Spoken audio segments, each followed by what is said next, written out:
So I guess Dirt Line unboxes, question mark, tests, one of those. And there's mine. Is there in there? Because of course there is. And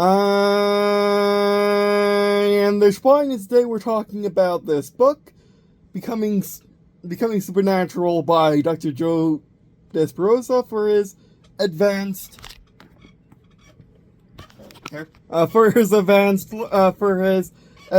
learners.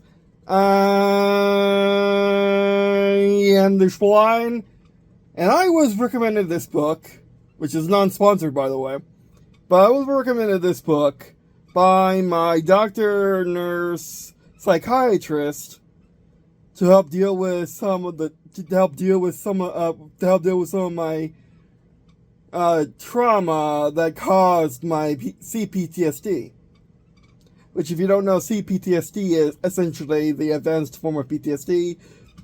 Maybe that's being unkind to normal PTSD, and people don't like the fact that they're separate illnesses now. But CPTSD is caused by by years of long-term exposure to traumatic events. For example, near-death experiences from being from growing up sickly and being sickly while being disabled. So yeah. Also, I was kind of recommending this book because I am a prophet, a protege of God, and one chapter in this is actually really pertinent, and this was a great recommendation because it actually has made me feel a lot better reading this. Because Dr. Joe Dispenza is essentially doing research into what I am, and doing it on a wide scale, and doing it on a big scale, and not necessarily being right. I mean, this guy isn't a scam in any way. He is kind of. I wish he had more free content. I wish his YouTube channel was more than just testimonials and stuff for his website.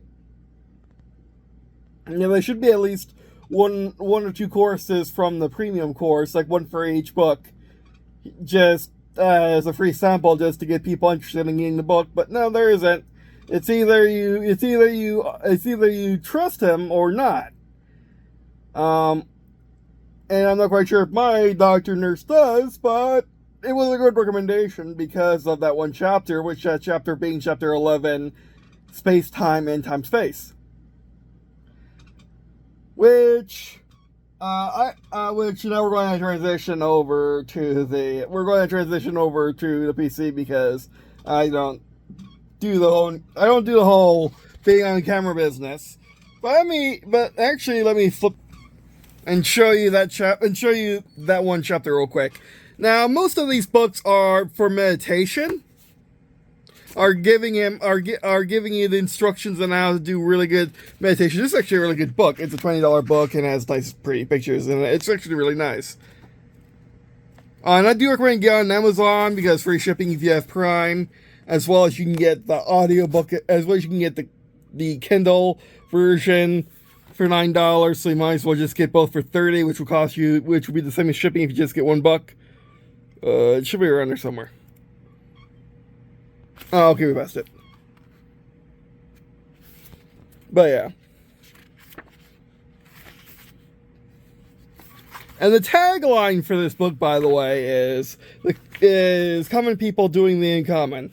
The pineal gland, also known as the third eye, and that's one of the things I'm not sure about. Dr. Joe Dispenza's work falls into three categories. It's either something I do, it's either something I know for a fact, and he just explains it through modern science, which is hilarious. That he's limiting himself to modern science and not the practice of magic, of essentially doing magic research as well. because a lot of the technique, a lot of the things in this reminds me a lot of Buddhism or Hinduism. I forgot which, but the one where you got chakras and you're trying to get yourself into mental states, like right here, like these are your brain waves, and these suck, these don't. Try to be here, try to be Nirvana. If you're Nirvana, you win, essentially. And he's doing it scientifically. Again, I don't know why he never references religion in any way, or superstition, or essentially what I've come to just calling magic. But yeah, but this is that chapter. Let me flip it back a bit. Again, really good book. Now he does do some explaining of his understanding of the sciences, what he is he's a doctor chiropractor. He's actually a practicing chiropractor. He's actually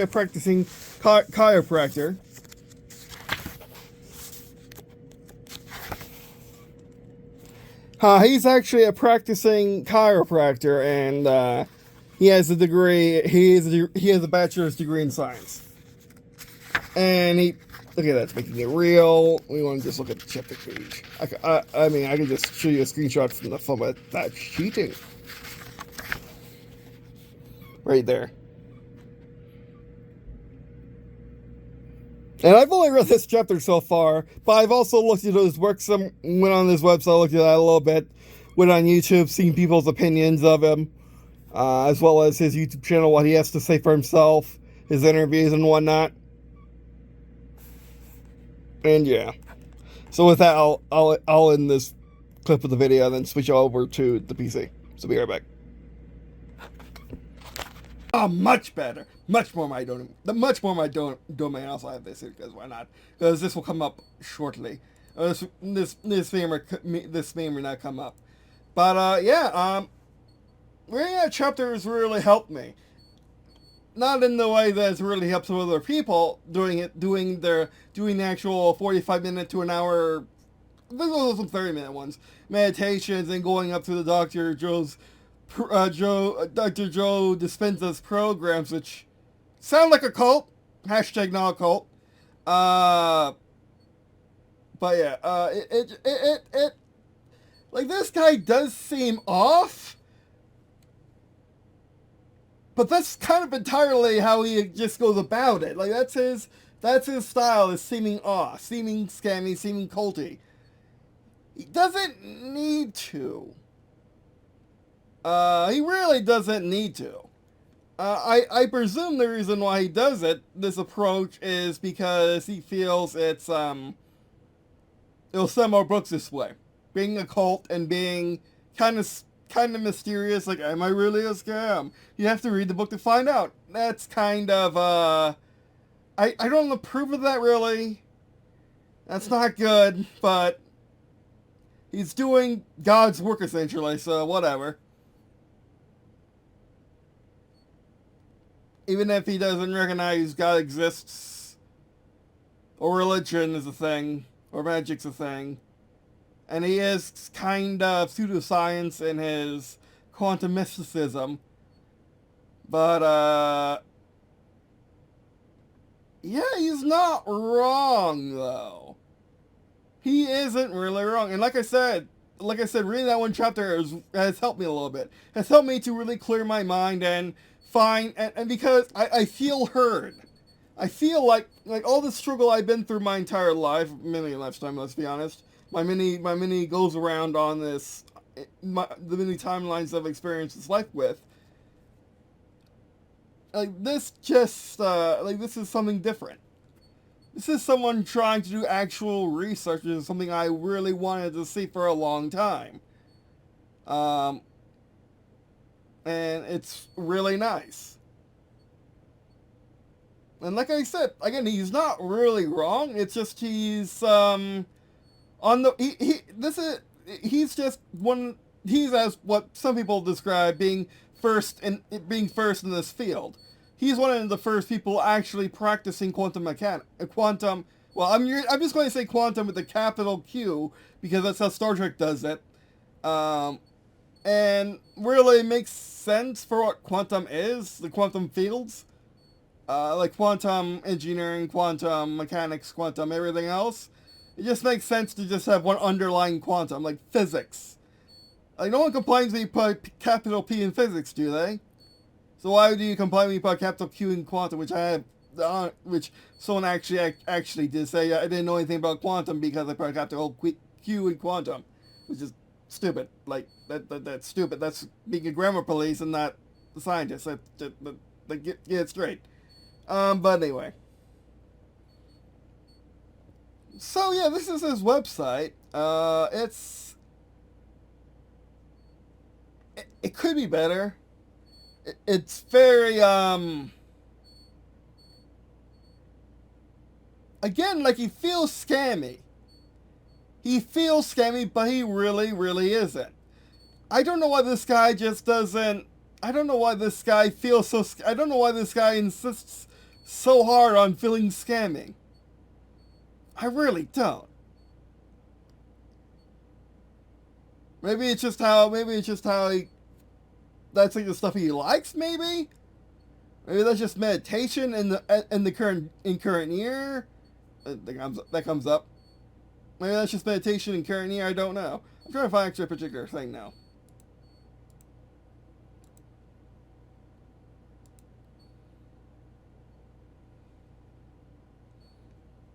But yeah, now most practitioners of the Dr. Joe Dispenza's research, they have to do meditations for 30 minutes to 40 minutes to an hour a day. Just to be somewhat close to being me. And another thing I realized, and the thing I realized from their website, the main thing I wanted to go to the website for is this.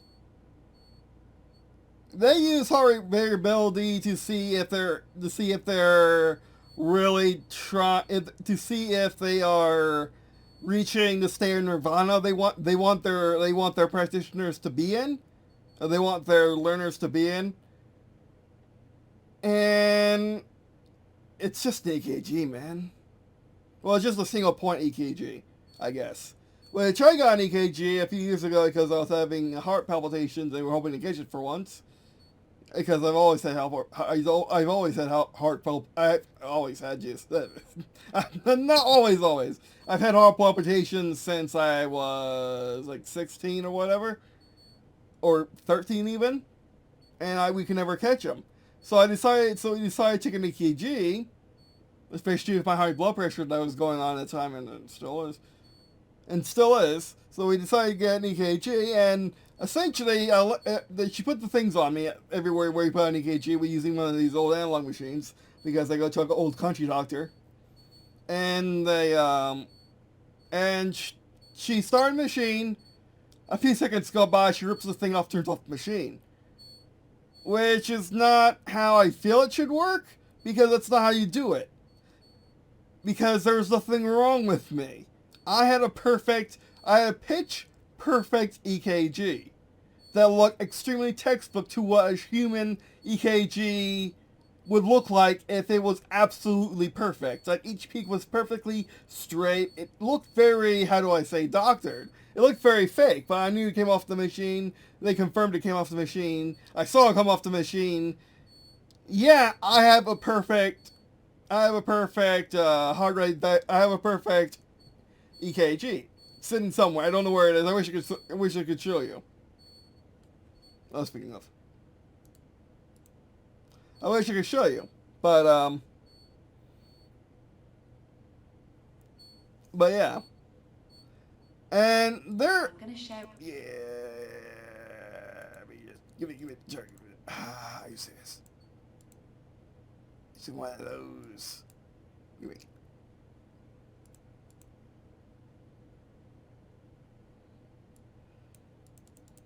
Really, you can't skim through these? That's literally stupid. How are you supposed to use this for research?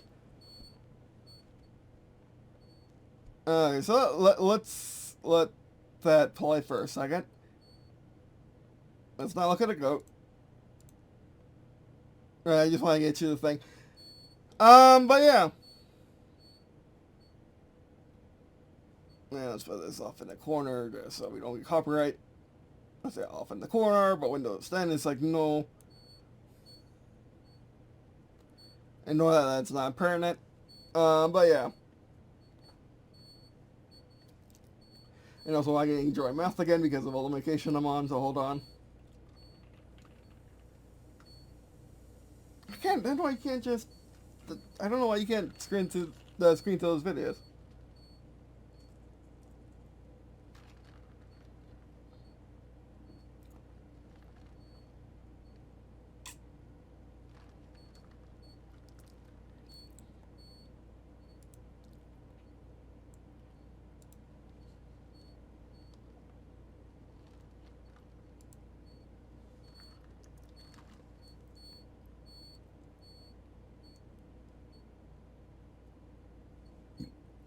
But yeah, no, I have a perfect EKG. Which in Dr. Joe Dispenza's research has shown that when you're in the state of nirvana, we're just going to use that term because that's what he means. When you're in the state of nirvana, you experience, your heart rate becomes becomes more and more stable, becomes more and more perfect. Which I'm trying to show you, but the stupid thing is stupid.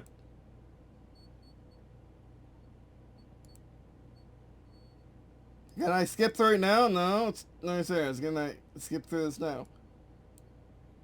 Wait. No.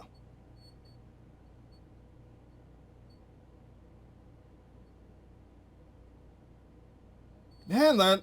Okay, there we go. See, that's hard. See, that's an example of heart variability. Mine's actually more perfect than that. Mine doesn't have this variance. Mine is really just perfect peaks.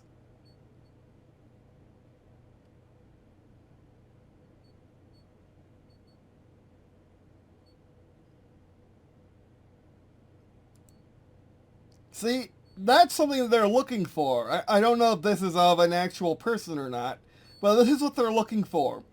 That I'm going to just guesstimate is within 50%, within 30% of what within 30% of what mine is. So it's still really far off.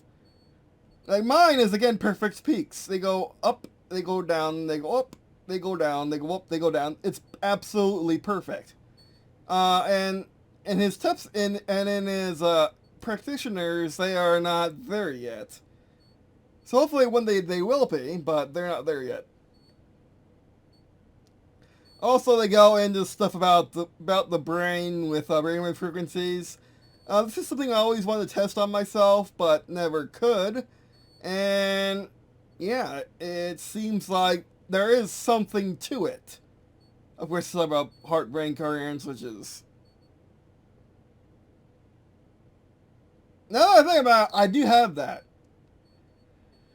Because I use my brain a lot, I really exercise my brain. My heart, I have a heart rate of 90 now with the medications I'm on. I have a heart rate of 90 because I have such a, and I burn a good, and I raise the temperature of the room by 1 degree Fahrenheit every hour because I'm getting rid of that much excess heat from my heart and my brain. Because again, it's like a machine, it's like a muscle, it gives off heat. So there's definitely something to this. I haven't watched these videos, probably I should. Like this one and the other one. But yeah, so there's something to it. And when I go to heaven, when I meditate, and then go into a different state, which I never quite named, but when I go to a different state where I can send my soul to 2 different places. One is heaven. Heaven is outside of this universe, so I can cross the universe in around a minute, from wherever Earth is to the outside of the universe in roughly a minute. Every single time. That's the speed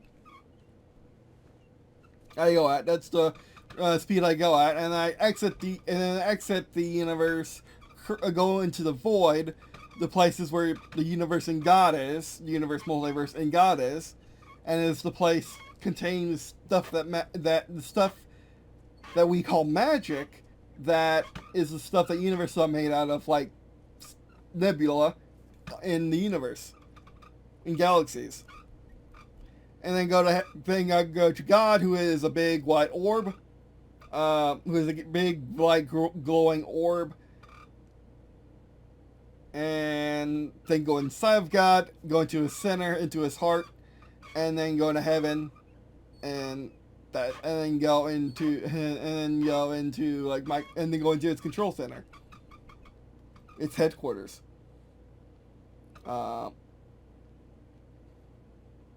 Because I am his protege, as it were. His hand, his avatar, his prophet. So yeah.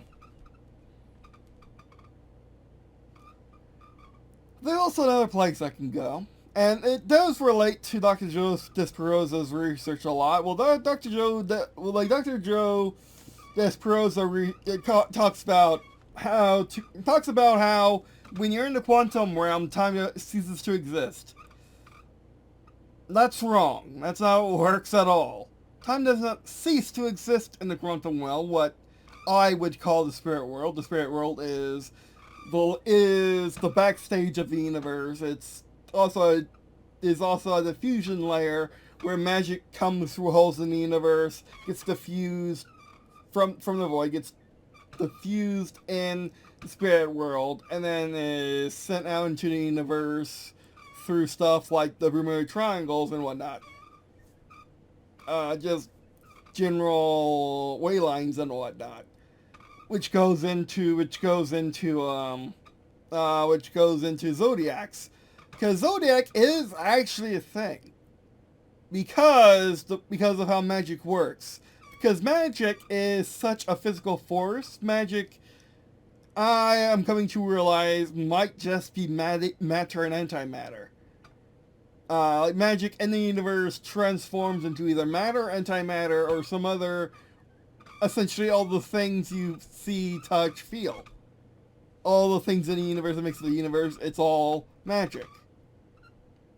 So, when people say how science differs from magic is it's the understanding of the natural world, not the supernatural.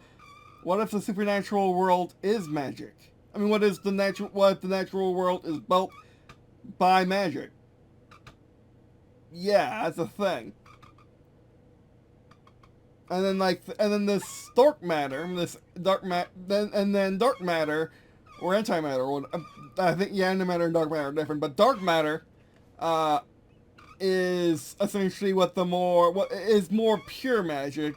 It's the less solidified magic. It's the gaseous magic, if you will. And it flows through the universe, and the planets do their planet thing. You can't throw through planets, so the planets create currents, and these currents affect people on Earth when they are born, when they're given their soul at birth. So yeah, it's very interesting, and I am learning more and more about it. Will I ever make videos just detailing it all? Maybe. At this point, I want to say maybe. There was a point where I would have said, "Oh no, I won't." But over the course of the past few weeks, probably after reading this book, watching Ruby Volume 9, seeing how you guys react to stuff like this on this and DeviantArt, I might actually do that now. But I got more things to understand first. I think I need to write it down instead of writing it down as fiction. I think I need to write it down as non-fiction, to the best of my ability. But anyway, regardless to say, Dr. Joe Dispenza is onto something, but he is limiting himself back to modern science. Modern science, what I kind of classify it as any science from around 100 years ago, where they kind of scrubbed religion out of it. Like, they worked really hard. Like, they took a scrub brush and worked really hard to scrub religion out of it. Religion out of the scientific community. Because before, there was a lot of religion in the scientific community. Like, for example, Ben Franklin, one of the best scientists and just people of all time, was a believer in God. So, yeah, that's where a lot of founding fathers are in the United States. Hence why the United States is the way it is. And God we trust and whatnot. Oh, that's more controversial than... Oh, that's a very controversial thing to say because of how the motto was officially recognized, but it was kind of always the unofficial motto, and it kind of came from Florida. It was Florida's official motto long before it was the United States' official motto.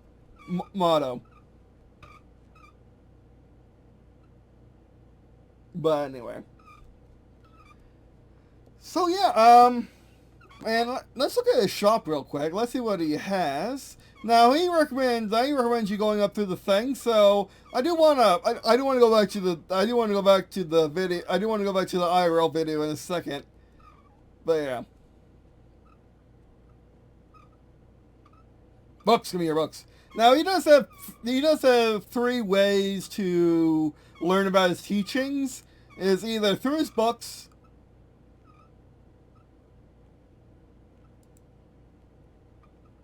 through his online video courses, through his premium video courses, or through his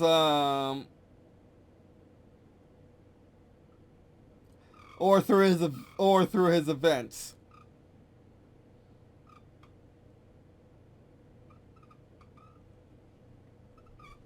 But something when you start researching this guy and say, maybe I want to go to an event one day, you realize something. This guy is really regimented.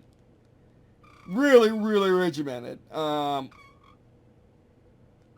I don't think I will fit in. Yes, basically what's the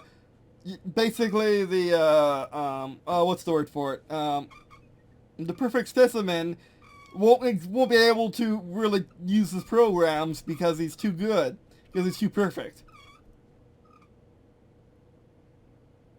Which is sad, but that's what you get when you go too regimented. I become unable to interact with you, really. That's really sad. Although I do enjoy his books, and you only need the books.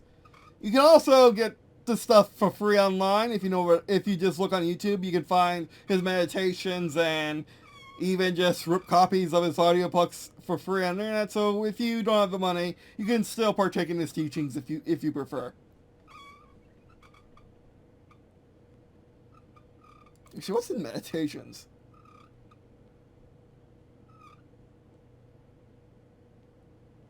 Okay, they're actual full books. Okay, I was not expecting that.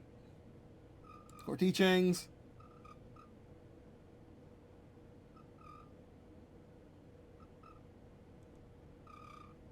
Again, like the wording he uses is really scammy, but I mean it's really scammy / culty. But anyway, it's really fringe and new age. But maybe that's just the market he's in. I don't know.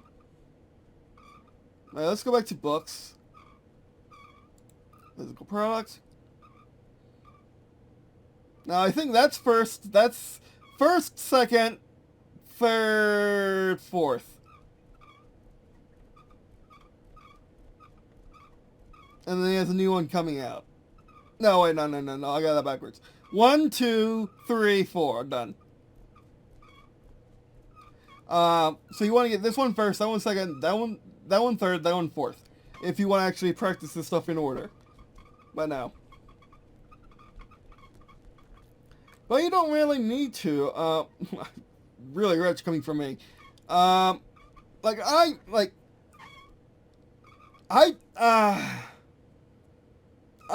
don't, and here's some pro tips from someone who is essentially his perfect specimen. I don't know if you, the person watching this video, actually needs to do an hour a day of meditations, hardcore, really regimented meditations. We gotta follow every step perfectly, don't fall asleep, and whatnot. An hour a day every day. I don't know if you actually need to. I don't. I never meditated beyond 10 minutes before. And I usually only meditate that long if I'm really talking with God or whatever. If I'm really interacting with the beyond, I only meditate for that long. If I'm really projecting my soul out into the beyond, into heaven and whatnot, to do stuff, that's when I might actually go for the long haul of 30 minutes. But when I meditate, I just go into a meditative state for just a few seconds, if not a few minutes, and just chill out for a second.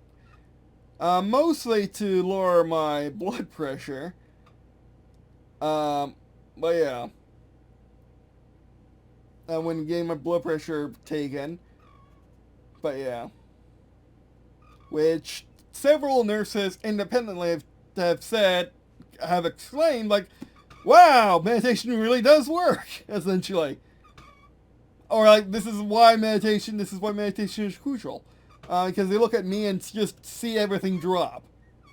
Unless you're going to make me comment, it's a perfect specimen for this guy.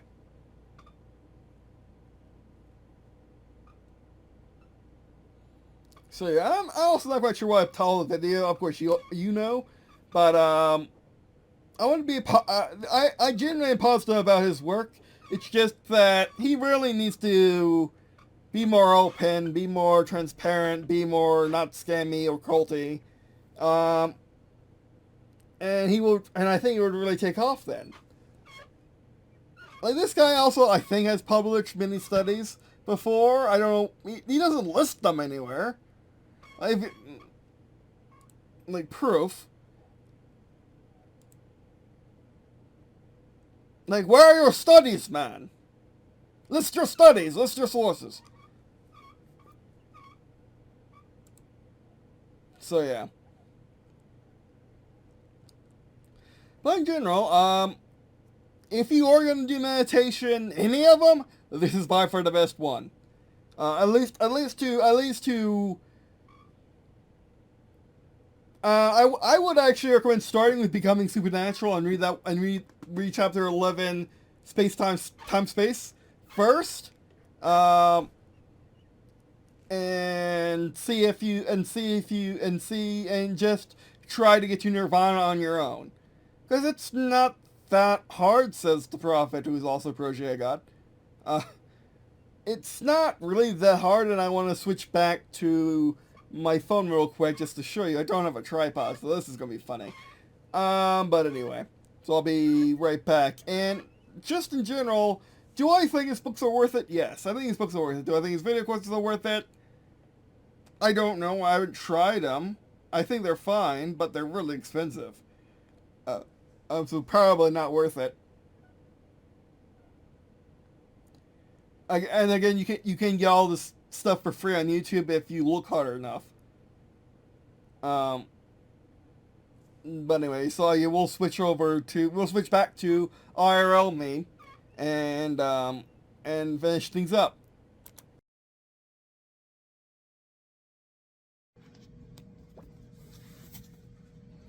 Alright, we're back. I just wanted to show you how I meditate real quick. Whenever I do it, it's real quick. I'm not going to show you my more advanced meditations where I go places, because I really need this thing on a tripod if I was going to do that, and it takes, again, a minute for me to travel after a few seconds of me meditating, so, like, yeah. But to get to Nirvana, it's really fast. Let's do it real quick together while I'm holding this phone, if we can do it while I'm holding this phone, which I hope we can. But anyway, try to hold this steady. Alright, first off, usually I actually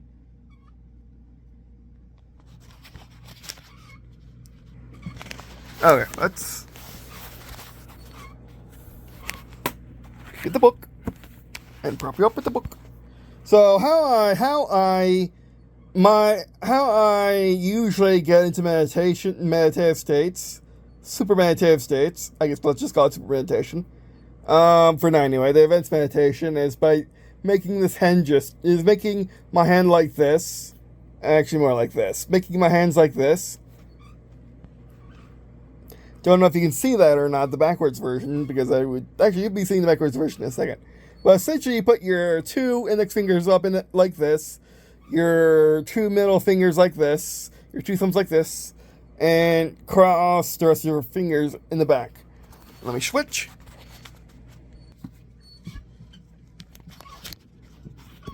Okay, this is going to be really interesting. Oh, it works perfectly. So,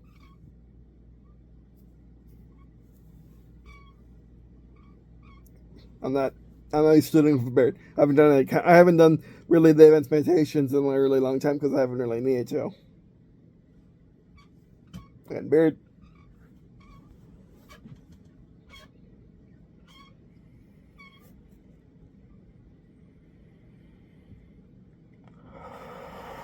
Breathe in and out.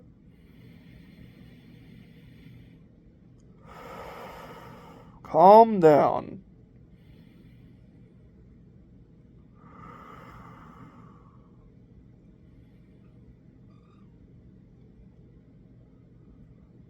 Reach deep into yourself. Breathe slower.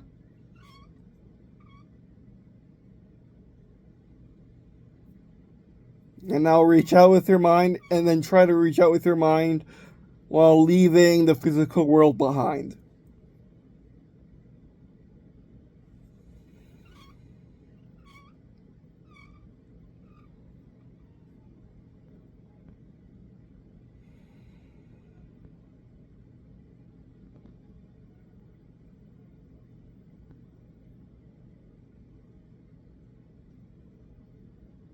And we're there. It didn't take that long, though, did it? It took under 3 minutes. Oh, and then I get cross-eyed. Because I when I do it hardcore. But anyway, I seriously need to do like a hardcore drill sergeant version of what most people do with meditation, because that's how I do it. But anyway, I put a lot of effort into it, and when you hit nirvana, you will be like that.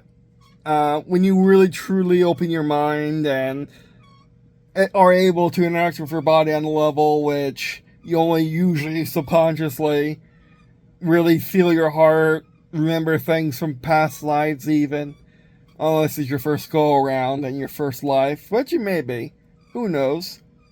Yeah.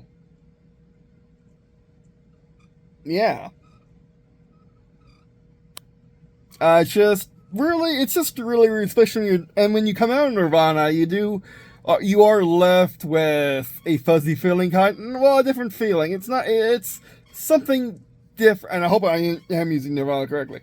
But it's a really interesting feeling. It's just, they're really interesting.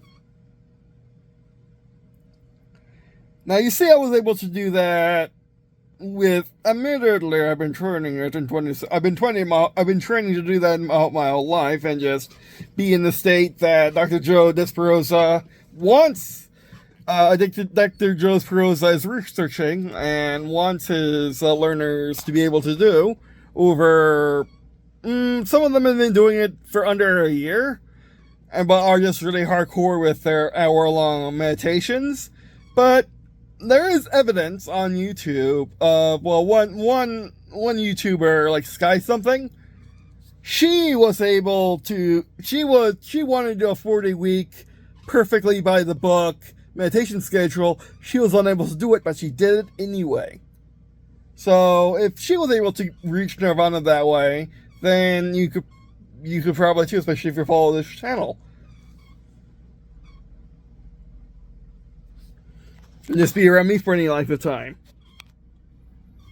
But anyway, so I don't know when I'm going to upload this video. It's probably going to be in a month or two, because I just did the Ruby thing. And really, if I hadn't read this book, if I hadn't read this book or that chapter, if I haven't read chapter 11 of Becoming Supernatural, I probably wouldn't have reached the same conclusions during Ruby Volume 9 as I would have otherwise. I wouldn't feel the best I felt in a long time, which is right now. And when watching Ruby Volume 9 with my girlfriend. So it's really good. It's really good to have someone doing the actual research, even if they're doing it in a very fringe fashion. It's still good seeing it be done. Which, the best example of Dr. Perosa's research that I can understand, or that I have, is it's like what everyone else did or was doing around the time of the Wright brothers. And then the Wright brothers came along, which in this analogy, the Wright brothers is me, Dr. Perosa is probably Langley, Dr. Langley.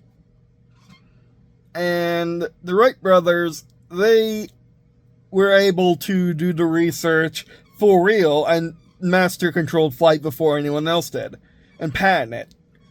Whereas Langley, even with the backing of the United States government, was unable to.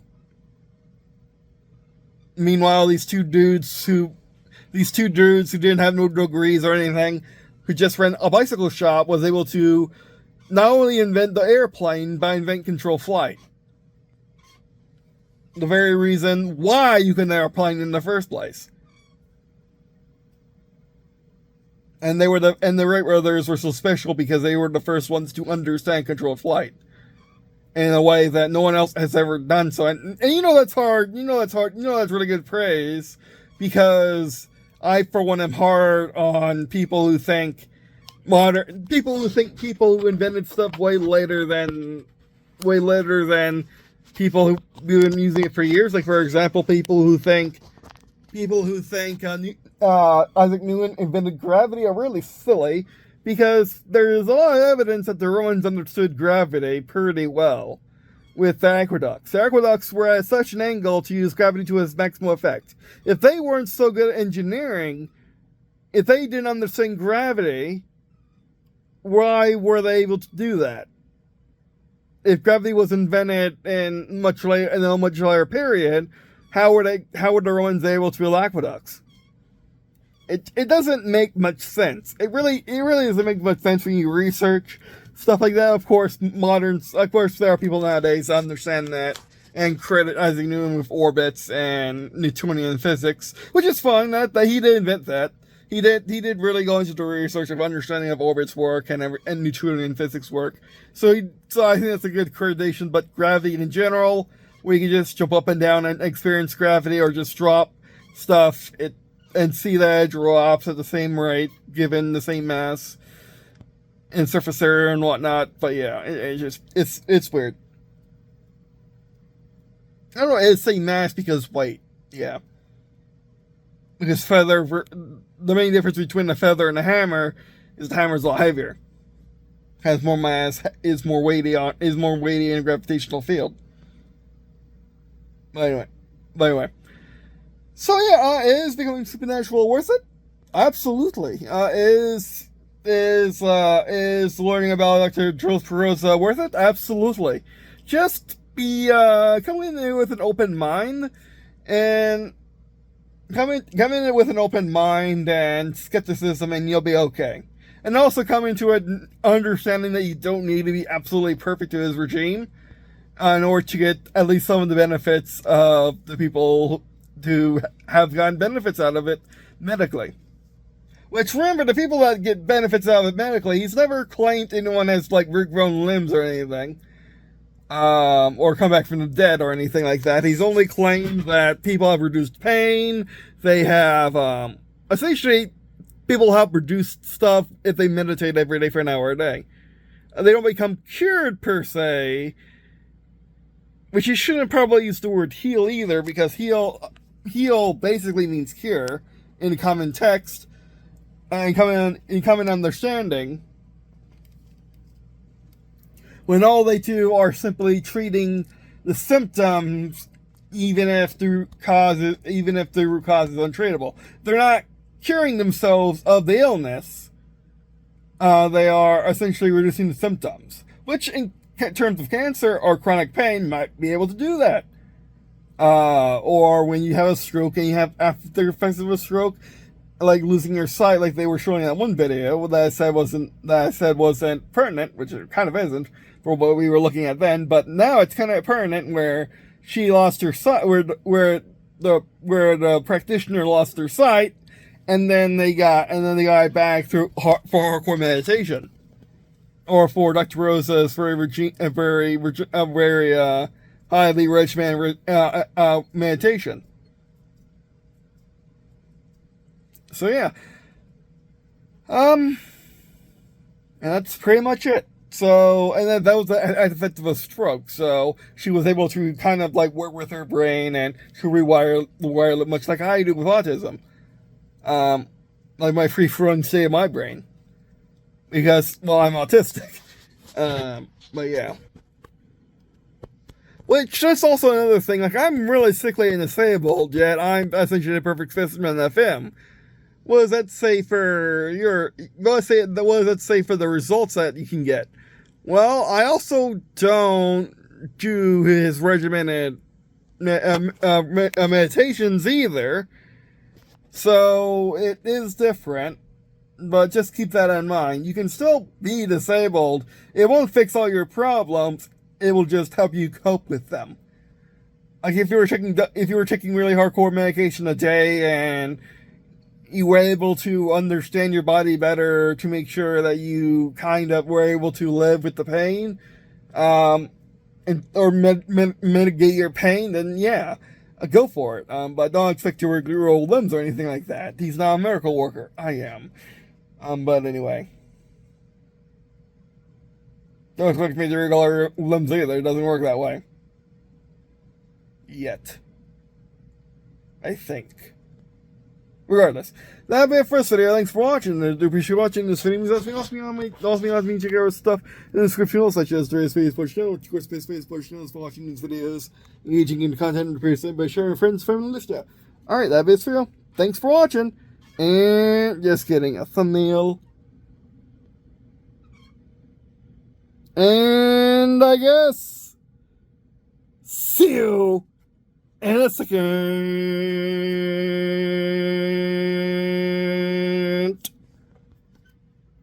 So I nuked him with an asteroid. Man, yeah, that was a long phone call because I was talking with my disability lawyer about my hearing coming up on the 6th of June. And he talked to my mental lecturer about some things real quick. Some things as well. Just there's a form that she needs to fill out. And about my just general how I interact with people, which is not very often, except for Lucy and my grandparents, obviously, but still. But anyway. So yeah, I mean, like that's the thing that God always wanted, just more people like him. He wanted fellowship. He did not want just children or those beneath them. He wanted fellowship, so yeah. And yeah, so the general teachings about when you become in nirvana, you just you can just do anything you want is not how it works. There's a hierarchy, you see. There's a system in place. So yeah. And that's pretty much all I want to talk about. This will probably be actually the end now. Hopefully, maybe we'll see. But anyway. Alright, so thanks for watching. And I guess see you in a second.